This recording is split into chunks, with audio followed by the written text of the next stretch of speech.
a third of the time. When I look at it, I just can't understand how the Democratic Party hates us so much, hates entrepreneurs. And that's how they feel. But that's how Silicon Valley feels. All right, we'll talk about the vibes. Whether you want to deny it or not, but it feels like this. Hate entrepreneurs. All right, let's jump into a debate breakdown. They tried to trap my boy, Secretary Pete Buttigieg. He went on the All In podcast, which is a more tech bro podcast. They have people like Elon Musk.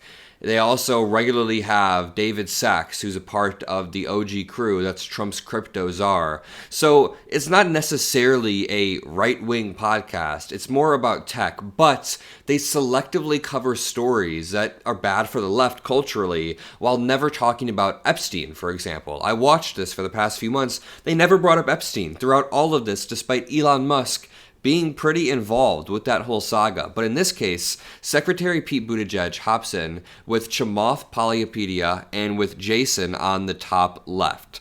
My read of it is that Jason was very, very good faith. And Mayor Pete, or Secretary Pete, was very, very good faith. Chamath was trying to be, but he had this aura of smugness throughout the entire thing. He's sitting there like a viper, waiting to strike with some question, when Secretary Pete is just trying to explain his overall philosophy. So when this clip starts, or before this clip starts, Jason is essentially asking, hey, Secretary Pete, you went on Bill Maher recently, and you said that tech bros and rich men switched from the Democratic Party to the Republicans just for money, that rich men like Republicans, Republicans help rich men. Don't you think that's a bit simplistic? That's what Jason's saying. Do you think there could be other reasons why this is happening? And just keep in mind, this is a Tech Bro podcast, so this question is like framed. This is about them. They took personal offense to this. Secretary Pete jumps in, and I'll play his answer. He's got a very, very nuanced answer. He says, no, it's not just one thing, but I do think that is a big reason. Now, a lot of people wonder why podcasts like this, why Secretary Pete should go on these. They say, "Why, Adam, why do you go on these random podcasts with Jesse Lee Peterson?" It's because we need to we need to sell our ideas. Liberals or people on the left, progressives, whatever you call yourself, we need to sell our ideas and package them better because, spoiler alert, we're losing right now. We lost a lot throughout the election. So drop a like, subscribe. This is how we win. Let's watch this. Well, I don't think you can reduce it to any one thing, but I certainly think that's part of the story. It's no secret that Republican policies tend to favor people who are wealthier. And a lot of the people who drifted away from the Democratic Party, at least the ones who were getting a lot of attention, like how could these business figures, investors, billionaires have gotten away from Democrats and gone to Republicans, might be kind of a dog bites man story, like not something that's wildly complicated. If you look at the fact that, Democrats have been extremely concerned about wealth and income inequality. And, you got a lot of very, very wealthy people. I don't think it was just that. I mean, I think there are a lot of things that kind of combined at once. But, for a lot of my friends who are scratching their heads saying, wait a minute, these are folks who are from the tech and science world. How could they back a president or administration that's been deleting references to science and kind of censoring science, at least any time that climate is concerned? A lot of these guys are libertarian. How could they be on board with the administration that is sending troops into streets and has really let a crackdown on freedom that's kind of something out of the fever dreams of my conservative and libertarian friends. Okay, so these are very, very valid concerns that Secretary Pete is raising, and I'm very glad that he is pushing them in these spaces. But of course, what you're going to see is Chamath hops in and tries to immediately bring it back to the most, simplistic conservative talking points. It's like he got this from Truth Social. He says, but what about the Biden admin censoring science during the COVID era? By science, he means the Biden admin was like, hey, can we please not spread disinformation about an active, ongoing pandemic en masse on social media? A lot of this happened under Trump as well. I mean, it's just the administration reaching out and requesting, just asking, hey, is there a way that you can limit the amount of disinformation? There was no actual threat. There was no consequence if they didn't do this. A threat requires a consequence. So you're going to see that happen later on in the podcast. I don't know if I clipped this part up, but later on in the podcast, they ask why Elon wasn't invited to the 2021 EV Summit, and then they list a bunch of Elon's accomplishments. So it's essentially, this is just a tech glaze fest, and Secretary Pete does a great job maneuvering. Back when we were arguing about politics over beers that I never thought I would see happen. Do you think that there was censorship under the Biden administration for things like scientific truth? Let's just focus on COVID for a second and the backdoors that it seemed that the Biden administration had to places like Facebook and places like Twitter to just suppress scientific thought and debate, as you just talked about. So this is an amazing example of some of the false equivalencies that I've seen thrown around out there. So yeah, I would acknowledge, I think a lot of folks would say that, it came really close to the stove some of the times when the administration was trying to make sure that, bad information or misinformation wasn't being pushed into the kind of public health conversation and was engaging social media companies that were trying to be responsible and do the right thing. And there might be moments that they got that wrong or went too far. But right now we're in a moment, right, where the president of the United States doesn't like being criticized by a comedian and has the head of the FCC, which regulates corporations that are trying to buy TV networks, go out and threaten them and say, we can do this the easy way or the hard way. I mean, that is a whole different level of censorship, not to mention just the way they've gone through like every government website, right, and deleted anything that could accidentally be a reference to climate change. So, I'm worried about the false equivalencies here. You could definitely say there were moments under the last administration or any administration where we could argue that having fidelity to free speech, you should have done this way instead of that way, or these edge cases should have been different. But I am nervous that anybody would equate a president trying to direct the destruction not only of journalists, but of comedians that he doesn't like, with public health authorities in a public health emergency that killed 1 million Americans, doing their best to try to make sure that people got good public health information. Thank you. Thank you. It is so nice to have somebody in these spaces saying, listen, these are false equivalencies. These are double standards. The health officials during the peak of the COVID pandemic reaching out and saying, hey, we just request that you take down some disinformation. You don't have to do this. And then some companies choosing to remove some disinformation at times, sometimes they didn't, about the COVID pandemic and about the vaccines and about election fraud as well. I mean, it's different. It's different than what Trump is doing right now for many, many reasons. Let's continue. They then press Secretary Pete for a while on waste, fraud, and abuse, on his role as the Secretary of Transportation. And honestly, it's fair game. If you served in a government position, you can be pressed on your spot. I'm not opposed to that. Some of the questions do feel a little bit gotcha-y, like they're going back and forth a lot, but Secretary Pete really holds his own. He's definitely not someone who's... It's hard to describe. In these spaces, we benefit from doing these debates a lot, going on TV, debating. It doesn't seem like he's somebody who's a super, like, I want to debate the hell out of you, but he still knows policy better than anybody in the space. And his calm demeanor really does help as well. Let's take a listen to this clip. Folks putting them out there, charge point, et cetera. When it comes to putting fiber into rural areas, which the FTC was trying to do, they were going to spend $5,000 to $25,000 per home. And now we have Starlink and their competitors, again, back to Elon, which your party decided under Biden, you wouldn't even invite the guy to the EV summit.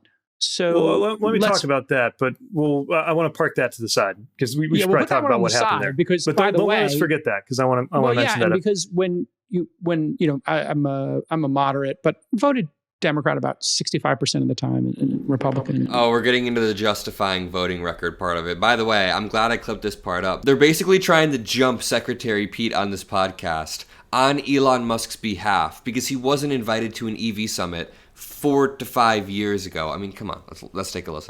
A third of the time. When I look at it, I just can't understand how the Democratic Party hates us so much, hates entrepreneurs. And that's how they feel. I mean, but that's how Silicon Vally feels. All right, we'll talk about the vibes. Whether you want to deny it or not, but it feels like this. Hate entrepreneurs. I don't think most Democrats do. But I know what you mean about the vibes, and we should get to the piece about Elon particularly. But on the piece on the substance of the question you're raising, I think it's really important to think of this as not like should it be government or should it be the private sector, but like which parts should government do and which parts should the private sector do. So to me, like the classic example is just the smartphone, right? I cannot imagine that a smartphone designed by the federal government would be a pretty thing, or that an app designed by matter of fact, having been in the military and dealt with, I guess you could call them apps like some of the kind of software that you have to deal with, even if it's done by contractors, it's kind of done in a way that you can tell was designed by the government, and it's not pretty. On the other hand, when you talk about capital allocation, the federal government literally invented the internet, right? So there's certain trillion-dollar ideas that the private sector just won't do because it doesn't pencil or because of whatever market failure is there. That's where you need government. That's things like basic research. That's things like filling in gaps, that especially on network effects like, broadband, EV charging networks, that sort of thing, where the bulk of it can be done quite well by the private sector, but there are pieces that just don't click unless you have federal involvement. Or an example of correcting inefficiency is the fact that a lot of large corporations will pollute the air a lot and really F up climate change. Now, the private sector doesn't have any limitations, but the government can step in and essentially say, hey, let's correct this. Let's set caps on this or this. That's an example of the government stepping in to correct an inefficiency that the market itself likely won't correct because there's no incentive there. I never thought that we were going to, create a government EV, or that you even needed the government to make sure that a transition to electric happened. But we did believe that for it to be made in America, for it to happen as quickly as we wanted, and for it to reach people who maybe couldn't afford those initial buy-in costs, who we really wanted to help out, that's where there's a role for policy. That's where there's a role for funding. What I get confused though, Pete, is on the one hand, you're saying the government should set up these clear moonshot objectives that advance America for itself and relative to other countries. But then the other side is that if you do too well achieving those objectives, we want to go and take a bunch of that away from you. How do you reconcile that? And how do you think it impacts the motivations of young men and women who want to learn and excel and put themselves at risk, but also want to believe that if they put themselves at risk and then they're rewarded, that they've earned those rewards? Look, I love people being entrepreneurial, creating something and doing well by it. I mean, that's but to a certain basic point, right? idea. Only to a certain level. Beyond a certain point of entrepreneurial success. If you create a monopoly, if you create a monopoly, I might not like it. If you hurt other people, I might not like it. If you concentrate power into your hands to an extreme extent, I might not like it, because it's just not American. But in general, if we're talking about taxation, I just want to make sure people who are really well off do their part to pay into a system that has helped them to thrive, because that's what it takes for the next generation to do well. And that's what it took for all of us to do well. I mean, let's just assume you're president. You get trillions of dollars of receipts. Mm-hmm. I'm going to guess the party line that you have to take is DOGE was bad. Okay, fine. What is the version of DOGE that you would implement so that great question. Yeah. We could figure out what percentage of that dollar that we're giving you is wasted and stop it? It's a good question. It's a fair question. It's a good conversation. But this is really just a tech bro grilling, man. You hop in, you have to defend the Elon EV summit. You have to try to attack DOGE and defend your... I mean, it's fine. I think it's actually all fair game, but it's just funny, the subject matter. So I would love, in theory, a Department of Government Efficiency that was actually about government efficiency. I think that would make tons of sense. It's what I tried to do. Again, when I was mayor, we took apart the small government that I was in charge of. It was about a $300 million operation, and put it back together and found that it could be radically more efficient in many ways. And we need to do that at the federal level. We need to... How much money did you take out from that 300? We used it better, I would put it that way. So, we didn't... I mean, there were areas where we were able to kind of have a certain budget line item shrink, but in a city where the average per capita income was $18,000 or $19,000 per person when I came in, we weren't handing that over in tax breaks to wealthy residents. We were putting it to other use on public safety and fundamentals like that. But look, again, I agree that the DOGE we could have could do a lot of really good work. It could find duplicative regulations. It could find cases where we could move from input-based to output-based evaluation of our programs. In other words, not what's happening though. It was terrible. Instead of saying this is a meaningful program because how many billions went into it, figure out how much value came out of it. But the DOGE we got was one that couldn't even count, that put information, sometimes that was wrong by 3 orders of magnitude, on its own website, then erased its own information because they didn't believe in the transparency. The DOGE we got sent an email to every air traffic controller in the country during an air traffic controller shortage, and suggested they quit being an air traffic controller and get something, quote, more productive to do in the private sector, only later on to be told, actually, that was a mistake. The DOGE we got apparently wasn't supposed to send that information to all the air traffic controllers. Whoops. The DOGE we got fired people in charge of making sure our nuclear weapons were safe and in charge of making sure that bird flu didn't spread. And then, whoops, tried to hire them back in a hurry. So, there's a huge difference between the DOGE we got and the DOGE we could have had. But if you're talking about in principle, should we unleash like really smart, talented people with an outside-in perspective and a free hand to evaluate what is working and where we're not getting value for our money in government? Like you and I would be in violent agreement that that's a good idea, and there's no better place to find some of those opportunities than the things that the federal government does, because it just does.